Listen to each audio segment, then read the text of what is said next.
không có mạch thì nó nung nóng rất là nhanh nha anh em.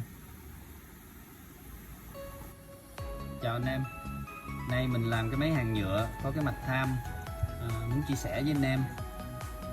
Cái mạch Timer thì nó có cái ứng dụng rất là nhiều trong cái máy hàng cell pin hay là cái máy hàng nhựa mình đang làm. Chủ yếu thì nó có cái tác dụng là tạo cái độ trễ khi mình bấm công tắc, và mình có thể chỉnh được cái độ trễ đó bằng chiếc áp.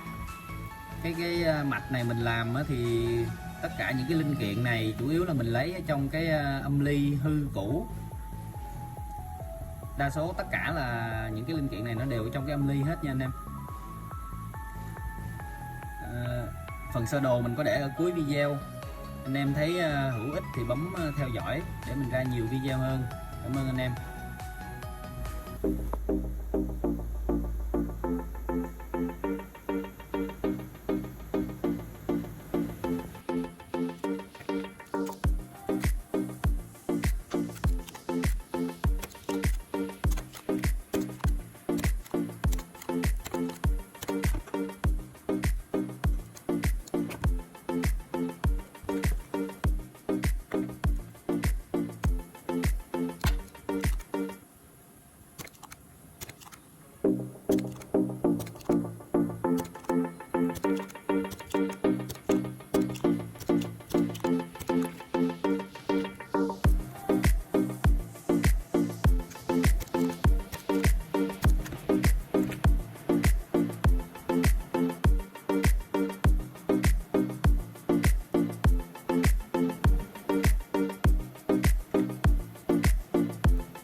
Sau khi mình hàn tất cả các cái chân linh kiện như là trên sơ đồ mình chia sẻ với anh em, thì bây giờ mình cặp nguồn vô để mình test thử nha anh em.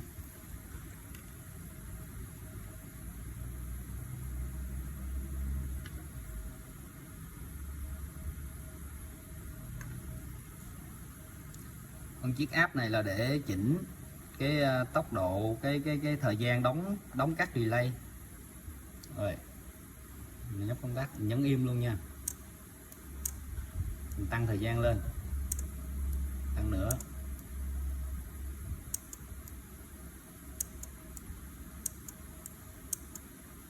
Rồi ok nha anh em. Rồi chúc anh em thành công.